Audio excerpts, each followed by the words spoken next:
नमस्ते। आप सभी का मेरे YouTube चैनल भारतवासी पर स्वागत है। जैसा कि मैंने अपने पिछले वीडियो में बताया था कि मैं अपने अगले कुछ वीडियोस इजराइल और फिलिस्तीन के संघर्ष के ऊपर बनाऊंगा। तो मैंने इस मुद्दे को दो हिस्से में बांटा है।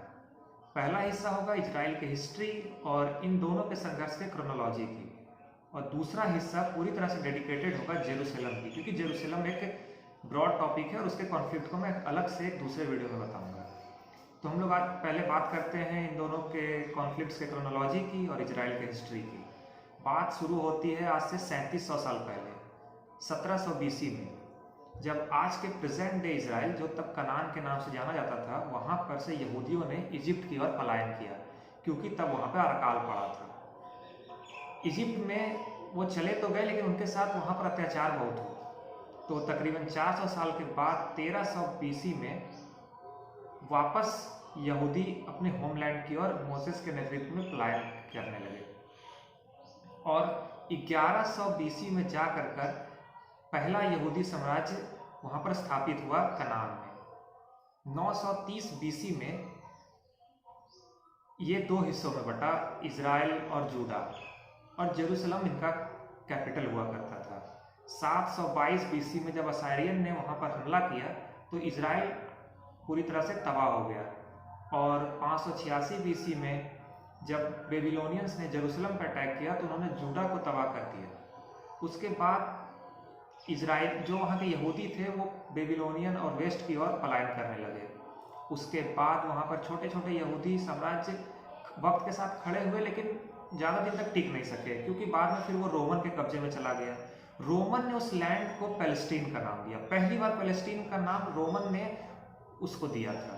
उसके बाद वो अरब के कब्जे में गया, अरब के बाद वो सीरिया के ममलुक सल्तनत के कब्जे में गया, और उसके बाद फिर 1517 में जाकर के ओटोमन ने वहां पर अपना कब्जा जमाया, और तकरीबन 400 वर्षों तक वो ओटोमन के कब्जे में था। 1917 तक, जब प्रथम विश्व युद्ध के दौरान ब्रिटेन ने ओटोमन को हरा करके पैलेस्टीन के रीजन को अपने कब्जे में लिया। तो ये यहूदियों और अरब, जो कि पैलेस्टीनियन थे, उनके बीच जो ये संघर्ष है, ये तकरीबन 19वीं सदी के आसपास से इसकी कहानी शुरू होती है, जब जियोनिज्म मूवमेंट अपने चरम पे था, और जब वेस्ट से यहूदियों का इमिग्रेशन पैलेस्टीन की ओर होने लगा, जिसे उन्होंने एलिया का नाम दिया। उसके बाद ब्रिटेन ने वहाँ पर यहूदियों के बसने को जायज़ बताया, और 1917 में ब्रिटेन के विदेश मंत्री जेम्स आर्थर बेलफोर्ट ने चिट्ठी लिख करके यहूदी मूवमेंट को अपना समर्थन जताया, और बाद में जो बेलफोर्ट डिक्लेरेशन के नाम से जाना गया। 1922 में लीग ऑफ नेशन ने यहूदियों के वहाँ रहने के फैसले को अपनी मंजूरी दे दी, जो वहाँ के अरबियों को पसंद नहीं था, और 1948 तक वो हिस्सा ब्रिटेन के कब्जे में रहा। और जब ब्रिटेन 1948 में वहाँ से जाने लगे तो उन्होंने उसको दो हिस्से में बांटने का फैसला किया। 55% लैंड यहूदियों को मिलना था और 45% लैंड अरब को मिलना था। और जो जेरूसलम जो था, चूँकि वो जुडाइज़म, क्रिश्चियनिटी और इस्लाम तीनों का होली प्लेस है, तो उसको UN के कंट्रोल में रखा गया, यानी कि इंटरनेशनल सेंटर बनाया गया। ये फैसला यहूदियों को तो पसंद आया, लेकिन अरब ने उसका विरोध किया, और बाकी के जो अगल बगल के अरब देशों थे उन्होंने इसका पुरजोर विरोध किया। 14 मई 1948 को यहूदियों ने अपने हिस्से के लैंड को स्टेट ऑफ इजराइल के नाम से घोषित किया, और तब यहूदियों के army chief David Ben Gurion वहाँ के पहले प्रधानमंत्री बने। और अरब को ये पसंद नहीं आया, तो 1948 में ही अगल बगल के अरब के देशों ने नए स्थापित इजराइल पर आक्रमण कर दिया, और आक्रमण करने में थे इजिप्ट, सीरिया, जॉर्डन, इराक और लेबनान। ये इजराइल के लिए अस्तित्व की लड़ाई थी, और उन्होंने इसे अच्छे से लड़ा और जीत भी गए। फिर 1949 में एक समझौता हुआ इजिप्ट, जॉर्डन और इजराइल के बीच में, जिसमें गाजा स्ट्रिप इजिप्ट के हिस्से गया, वेस्ट बैंक जॉर्डन के हिस्से गया, और जेरूसलम जॉर्डन और इजराइल के बीच में बांट दिया गया। 1956 में इजिप्ट के राष्ट्रपति गमाल अब्देल नासिर ने सुएज कैनाल को नेशनलाइज कर दिया, और इजराइल ने उन पर आक्रमण करके उसे फिर से छुड़ा लिया और साथ में सिनाई पेनिनसुला को भी अपने कब्जे में ले लिया। 1967 में जॉर्डन, सीरिया और इजिप्ट ने इजराइल के ऊपर आक्रमण किया, जो 6 डे वॉर के नाम से जाना गया, जो 5 जून से 10 जून तक लड़ा गया। इस वॉर को भी इजराइल ने जीत लिया और इसके साथ ही उन्होंने जेरूसलम को पूरी तरह से अपने कब्जे में ले लिया, वेस्ट बैंक को भी अपने कब्जे में ले लिया, गोलन हाइट्स जो कि सीरिया और इजराइल के बीच में आता है उस हिस्से को भी अपने कब्जे में ले लिया, सिनाई पेनिनसुला भी इनके कब्जे में था ही मतलब। और उसके बाद जो वहाँ पे अरब पहले से रह रहे थे, जो पैलेस्टीन का हिस्सा था, उस पर भी इजरायलियों ने कब्जा जमाना शुरू किया। उसके बाद 1978 में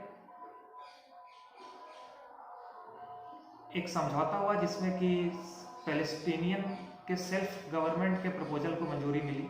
उसके बाद 1979 में इजराइल और इजिप्ट के बीच समझौता हुआ और वहां पर शांति कायम करने की बात हुई, जिसमें कि इजराइल के प्रधानमंत्री और इजिप्ट के राष्ट्रपति को नोबेल पीस प्राइज भी मिला। इसी बीच 1964 में पैलेस्टीनियन लिबरेशन ऑर्गेनाइजेशन नाम की स्थापना हुई, जो अपने आप को पैलेस्टीन का रिप्रेजेंटेटिव घोषित करता है। और इसके खिलाफ इजराइल अपना मिलिट्री ऑपरेशन भी चलाता है। लेबनान में जहाँ से ये कार्य करते थे वहाँ पर जा करके वो उनके खिलाफ कार्रवाई करता है। फिर उसके बाद 1993 में ओस्लो अकॉर्ड होता है पीएलओ और इजराइल के बीच में, जिसमें पैलेस्टीनियन सेल्फ गवर्नमेंट के फ्रेमवर्क को एक फाइनल मंजूरी मिलती है और 1994 में इसे गाजा स्ट्रिप पर लागू किया जाता है। 1995 में इसको और आगे बढ़ा करके वेस्ट बैंक के रीजन में भी इम्प्लीमेंट किया जाता है और पहला पैलेस्टीनियन काउंसिल की स्थापना होती है। उसके बाद हिंसा यहीं पर रुका नहीं, इतने समझौतों के बाद भी 1987 में इजिप्ट के कट्टरपंथी संगठन मुस्लिम ब्रदरहुड मूवमेंट और पीएलओ के कुछ चरमपंथियों ने मिलकर हमास की स्थापना की, जो एक शुरुआत तो एक चरमपंथी संगठन के तौर पे जिसका हुआ था, लेकिन बाद में वो एक कट्टर आतंकी संगठन के रूप में तब्दील हो गया। अन्य अरब आतंकी संगठन जैसे हिजबुल्लाह ने भी इजराइल के खिलाफ मोर्चा खोला। 1996 में नॉर्दर्न इजराइल को उसने आक्रमण किया था, तो जिसके खिलाफ रैथ ऑफ ग्रैब्स के नाम से एक मिलिट्री ऑपरेशन चलाया था इजराइल ने। और धीरे धीरे हमास जो था वो पैलेस्टीन पे अपना दबदबा बढ़ाता गया और पीएलओ को रिप्लेस कर दिया और अब हमास उनका रिप्रेजेंटेटिव बन गया। और तब से इन दोनों देशों के बीच जो झड़प था वो काफ़ी बढ़ता गया। देखिए, पैलेस्टीन को हम पूरी तरह से देश तो नहीं कह सकते क्योंकि उनका अभी तक अपना संघर्ष है, लेकिन फिर भी हम यह समझने के लिए इजराइल और पैलेस्टीन को दो देश के तौर पे कह रहे हैं। तो हमास जो है, हमास चूंकि एक अपने आप को वो सेल्फ अपॉइंटेड कस्टडियन है, तो उसके पास उतना फैसिलिटी है नहीं जो कि वो इजराइल का मुकाबला कर सके। इस दौरान इजराइल अपने साइंटिफिक टेम्परामेंट से काफ़ी तरक्की करता गया और उसके पास एक से बढ़कर एक हथियार और डिफेंस सिस्टम आए। और वो सिर्फ इसमें नहीं, हेल्थ के सेक्टर में, एजुकेशन के सेक्टर में, अन्य सेक्टर में काफ़ी प्रगति करता गया। लेकिन पैलेस्टीनियन जिनका शुरू से मकसद रहा था सिर्फ इजराइल को खत्म करना है, वो उसी मकसद में रह गए और ना उनका अपना कुछ विकास हो पाया और खुद वो वहाँ पे सिकुड़ते चले गए। और हमास के आने के बाद इन दोनों के बीच खूनी संघर्ष और बढ़ता गया। अब हमास क्या, हमास के पास जो भी हथियार आते हैं उसे अरब देशों से तस्करी करके, खास करके ईरान, इजिप्ट उन्हें तस्करी करके पहुंचाता है। और जैसा कि वेस्ट का कल्चर रहा है, अमेरिका और फ्रांस का, कि वो दो अस्थायी संगठनों या समूहों को आपस में लड़ा करके अपना बिजनेस चलाते हैं। तो हमास मतलब अमेरिका एक तरफ जहां पर इजराइल के साथ खड़ा होने का दावा करता है, तो उसका भी कहीं ना कहीं हमास को बढ़ावा देने में उसका भी योगदान रहा है। लेकिन इजराइल अपने बलबूते बढ़ता गया और काफ़ी विकसित हुआ। हमास जो पैलेस्टीनियन थे वो उनका विकास तो हुआ नहीं और उनका एक ही मकसद रहा कि इजराइल को ख़त्म करना, और उसमें वो अपना ही पतन कर बैठे। तो हमास के आने के बाद काफ़ी झड़प चलता रहा, बीच में कभी कोई समझौता, कभी कुछ समझौता होता था, लेकिन ये सिर्फ दिखावे के लिए होता था, जैसे कि भारत और पाकिस्तान के बीच होता है।